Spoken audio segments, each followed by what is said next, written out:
జనగామ జిల్లాలో education welfare infrastructure AE రమేష్ను పట్టుకున్నారు ఏసీబీ అధికారులు. కొడకండ్లలో స్కూలు భవనం బిల్లులు మంజూరు చేసేందుకు ఏఈ రమేష్ 18,000 రూపాయలు లంచం డిమాండ్ చేశాడు.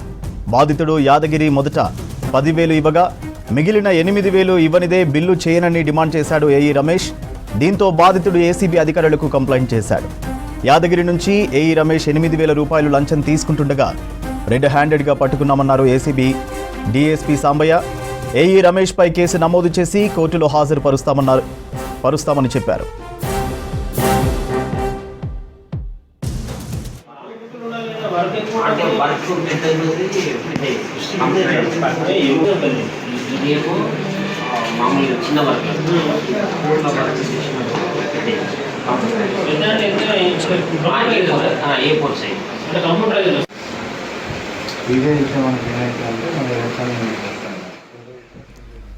జనగామ జిల్లాలో ఎడ్యుకేషన్ వెల్ఫేర్ ఇన్ఫ్రాస్ట్రక్చర్ ఏఈ రమేష్ను పట్టుకున్నారు ఏసీబీ అధికారులు.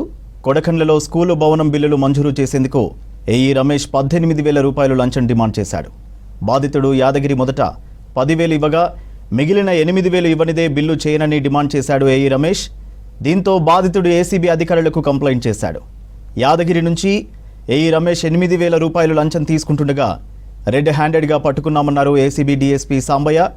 ఏఈ రమేష్ పై కేసు నమోదు చేసి కోర్టులో హాజరుపరుస్తామని చెప్పారు.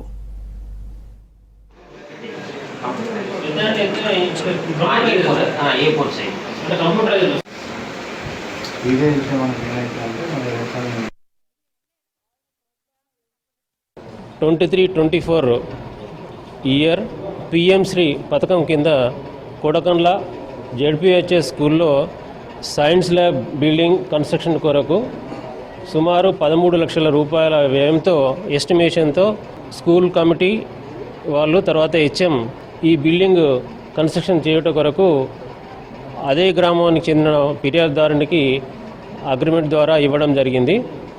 అట్టి పనిని మార్చి 2025లో పూర్తి చేసినప్పటికీ ఈ TWEIDC ఏఈ రమేష్, ఆయనను సైట్ ఇంజనీర్ అని కూడా అంటారు, ఆయన 18,000 రూపాయలు కావాలని చెప్పి మార్చి నుంచి ఇప్పటి వరకు కూడా ఎంబుక్ రికార్డ్ చేయకుండా పక్కకు పెట్టాడు.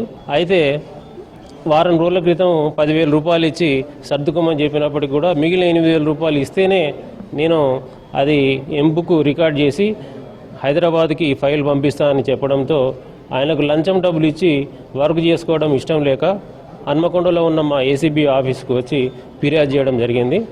ఆయన ఫిర్యాదు మేరకు ఈరోజు 8,000 రూపాయలు రమేష్ ఏఈ గారికి ఇస్తుండగా రెడ్ హ్యాండెడ్గా పట్టుకోవడం జరిగింది. ఇతన్ని రేపు ఏసీబీ కోర్టు హన్మకొండలో ప్రొడ్యూస్ చేస్తాము.